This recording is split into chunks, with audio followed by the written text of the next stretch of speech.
everybody, it is day 2 of ContemporaryAThon, and I'm here with a little bit of an update. It is already 11:40, so a little bit of a late start, but I had to do some face because your girl didn't look cute. A lot of people said yesterday that they got really excited when I was doing my makeup in my vlog, and then I cut it off. Maybe I'll show you Saturday while I'm getting ready for the live drunk show because I'll have more time. I promise one of these days I'll do like a reading update while I'm doing my makeup because you guys seem super interested in that. So I will have that for you eventually. For today I need to finish Like Water. I'm also hoping to knock out another book, probably Stargirl by Jerry Spinelli, because I know that that's short and probably really easy to get through. So my goal is 2 books today, but we'll see how that goes. I got to page 39, I think, in Like Water, so not too far. And then I also started reading an audiobook, Little Fires Everywhere by Celeste Ng. This just happened to come in. I requested it and it happened to come in time, so that's awesome. 20% of the way through that, and I'm enjoying it so far. Her storytelling seems to be, at least from Everything I Never Told You, it's a little bit more like roundabout. Like, I'm not gonna say she Tarantino's it, but you gotta wait to like figure out what's going on. I'm listening to that, I'm enjoying it so far, but it starts off with their house be on fire. Like, legitimately, little fires everywhere. Fire set in every bed in the house, and the house is just gone. And then we go back and we try to figure out what the heck is going on. I also need to do a little bit more website work. I need to do a little bit of editing. I need to look online today and order a fan because my oscillating fan is my lifeblood. You guys know this from the drunk shows. Mine straight up died. It just slowly stopped oscillating, and then no matter what I do, it won't go back on, and the back got super crazy hot. I'd like to not cause a fire in my apartment, so I'm going to order a new one today online. I am not leaving my apartment today, which like introvert me is fine with, but vlog Julie realizes is not fun. Also have to hit 2K today because I have not written in multiple days, and my word count went down pretty significantly after edits. It's because in my word count for my Scrivener was like 4,000 words that were notes or character descriptions or place, you know, descriptions of places, descriptions of magic systems, stuff like that. So I lost 4,000 words. So I need to get back up again. I will check in with you when I've read a little bit more. Hi guys, I'm back with an update. It is 2:22. I was hoping to be done work that I had to get done and physically reading by now, but I am still not. I am, however, still listening to the audiobook. This I'm struggling with a little bit. It's still beautifully written. It's gorgeous and everything, but it's about adoption and families and parenthood and not being able to conceive. This family adopts this little girl who was abandoned at a fire station, and then the mom decides she wants her back, and there's this big legal battle. And I believe it's a white family that's adopted an Asian girl that was dropped off. It's not a topic that I'm particularly intrigued about. I am 42.31% of the way through this book, so I'm on chapter 11. I was just approved for a NetGalley of You'll Miss Me When I'm Gone. This is by Rachel Lynn Solomon. The cover is gorgeous. It's like super fall vibey, and I like it. I've got a couple NetGalleys that I actually just got approved for recently. I have Forgotten Violets, You'll Miss Me When I'm Gone, Miles Away From You, Girl Made of Stars, and Furyborn. This one is one of the ones that comes out the quickest. So this is a moving lyrical debut novel about twins who navigate first love, their Jewish identity, and opposite results from a genetic test that determines their fate, whether they inherited their mother's Huntington disease or not. Huntington's disease also features in Like Water by Rebecca Potos. So like I feel like I'm hearing a lot about it lately, which is good. We should be. I'm excited. I'm intrigued by anything twin related. I'm about to take a break from computer and sit down and read Like Water, but I wanted to talk about another book, this beauty, because it's book birthday today. This is the day that Witchwood releases. I got an arc of this because a lovely subscriber sent it to me and I read it immediately, and I was gonna do a full review for it, and then I realized I didn't want to. Reviews never get any views, and number 2, I was really torn on this. This is a middle grade book. It says in the inside for ages 10 and up. This book is dark and troubled and terrifying. It's about Laylee, and she cleans and prepares the dead bodies for the afterworld, and it is deeply disturbing. Her parents, or her mom, has died. Her dad's gone like a little bit cuckoo, so she's alone trying to scrub and take care of and prepare all of the town's dead for the afterlife, but it includes ripping out their fingernails in detail of what these bodies look like and the ghosts that haunt her now. What happens when she ignores the dead bodies and they pile up and they're not sent to the afterworld in an appropriate amount of time?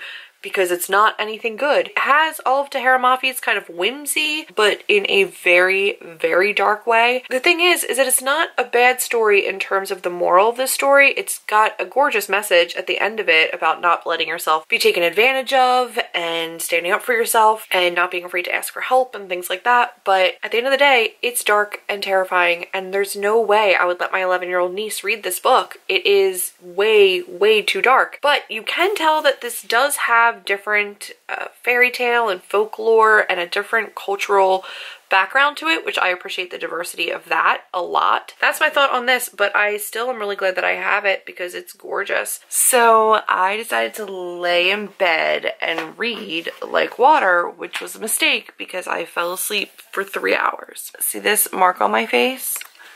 That's because apparently when I sleep, I sleep on my hand. Like how? What even happened?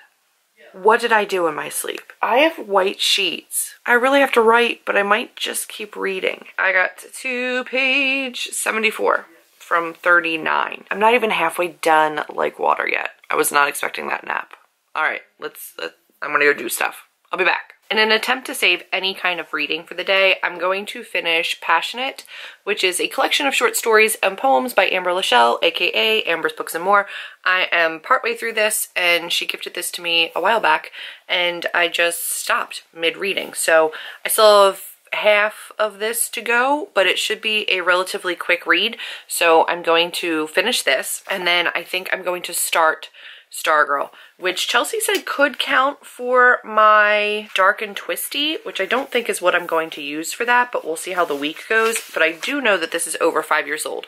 So Lock and Key did count for over 5 years old, but this is also really old. And Lala talks about it all the time. People talk about this book constantly, and I never read it. It's not one of the ones that I read back in the day, so I want to read it. It's 180 pages, so my goal right now is Stargirl after I finish this, which is one of those soft feel covers, which just makes me want to like pet it. I will check in after I finish this and start Stargirl.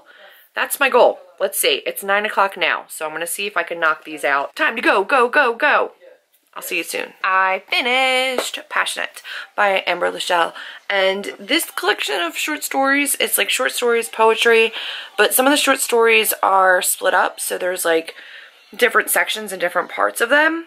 If I don't get through anything else, I could count this as my dark contemporary, because one of these short stories, I think it was Shadow Man, was like super dark. Also queer romance in this, so this could be my queer book, but I'm still gonna finish the other ones, so I'm not going to count this for those. I'm just gonna count this as a bonus. I don't know what to rate this. It's really hard. I feel like poetry and short stories kind of fall on their own. I wasn't as much a fan of the poetry as I was the short stories. I probably could have used from the short stories being together instead of separated. Also was kind of surprised that this is supposed to be a look at love, lust, passion, pain, fear, and heartbreak. And I guess I wasn't exactly sure what that meant, but there was some like erotica-esque stuff in this that I was not expecting. Quick read, and I can at least say that I got this one done. I did start Stargirl, which I quickly realized is not a middle grade. It's set in high school, so still YA. This is probably going to go up after midnight because stress. I just finished an hour-long reading sprint that I actually posted on Twitter as well if anybody wanted to join me. I think some people did, but I didn't check because reading sprint and I was really trying to read. I got through a good chunk of Stargirl. I got to page 106 out of 180 something, so well more than halfway, but I have a bookmark in here because I found a passage that I really love that I wanted to share with you, and that's going to end my reading for the day, and I'm going to upload this and edit, and I didn't do any writing today. It seems to be the way this is going to go. So I wanted to read this passage because book is gorgeous, like really simple, but really beautiful, about a girl named Stargirl who comes to a school. She was homeschooled and she starts at this school, and she's unique and beautiful and whimsical and everything magical and beautiful in the world. And I love her, and she's precious, and I want her to stay like this for always. And it's just maybe not possible in this world because people don't accept things that are pure and beautiful and different. They always want to break it down, and it hurts my heart. But this book is so pretty. So our main character in this is Leo, but the book is really about Stargirl and his relationship with her. And he goes to this man who I think is like a retired teacher, and is talking to him about the fact that the kids at school are really mean to Stargirl and he doesn't know what to do about it. There's a place we all inhabit, but we don't think much about it. We're scarcely conscious of it. It lasts for less than a minute a day. It's in the morning for most of us. It's that time, those few seconds when we're coming out of sleep, but we're not really awake yet. For those few seconds, we're something more primitive than we are about to become. We have just slept the sleep of our most distant ancestors, and something of them, of their world, still clings to us. For those moments, we are unformed and uncivilized. We are not the people we know as ourselves, but creatures more in tune with a tree than a keyboard. We are untitled, unnamed, natural, suspended between was and will be, a tadpole before the frog, a worm before the butterfly.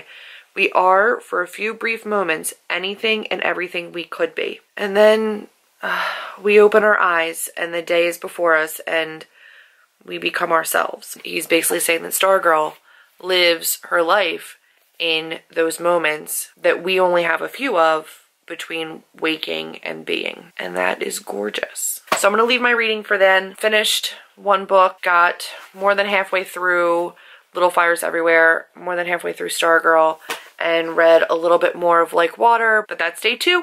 I will see you in day 3. Today I want to share with you a book that I'm recommending as well as booktubers that I'm recommending, and I am going to mention 2 booktubers. I will get to them in a minute. So first up, I'm going to mention some middle grade, and I want to start off with, obviously, Witchwood, because I think the majority of my viewers are older and you could handle this, but for actual young kids, probably not. So this is like a weird one because it's going to be middle grade that I enjoyed as an adult, but probably shouldn't be for actual children. So Witchwood. And then I'm also going to mention The School for Good and Evil by Soman Shinani, and I have the first and the second one, A World Without Princes. Yes. These are gorgeous books. They're beautiful. We read the first one for Job and the Librarians forever ago. I did read book 2. I read book 3. I believe book 4 is out now, but it's like the first of another trilogy. And I did actually really enjoy these books. They put me into like a little bit of a slump, but I don't think it was because of the story. I think it was more the writing style, which took a little bit of getting used to. However, I did still really enjoy it. A really cool take on fairy tales. I think these are actually really cool. I know that a couple people that have kids said that they probably wouldn't let their young children read these, but I would be okay letting my 11-year-old niece read these. I don't think that they're too scary. I don't think they're too problematic. So those are the books for today. And then my booktubers for today are going to be 2 lovely ladies that are going to be hosting with Chelsea and I for the Drunk Book Show. So the Book Hangover live drunk show will be on Saturday, November 18th at Chelsea's channel at 6 p.m. Pacific Standard Time, 9 p.m. Eastern Standard Time. I've said this 1,000 times. I'm going to continue to say it because I don't want anybody to miss it. We have decided to have a couple of ladies, super supporters of both my channel, Chelsea's channel, the live drunk show. They are so cool. You probably know the first girl, who is Maddie from The Book Pusher. Chelsea shouted her out last night in her vlogs, so I am going to give her an honorary mention in mine tonight because Maddie is phenomenal. I love her. Spunky and opinionated, but she knows her shit and she has no problems telling you about it. She enjoys a drink. She has just such a vibrant and cool personality and I adore her. So I'm going to put her face right here. You should go check Maddie out and I will have her link down below. And then also hosting for the live drunk show this month is Natasha from My Reading is Odd.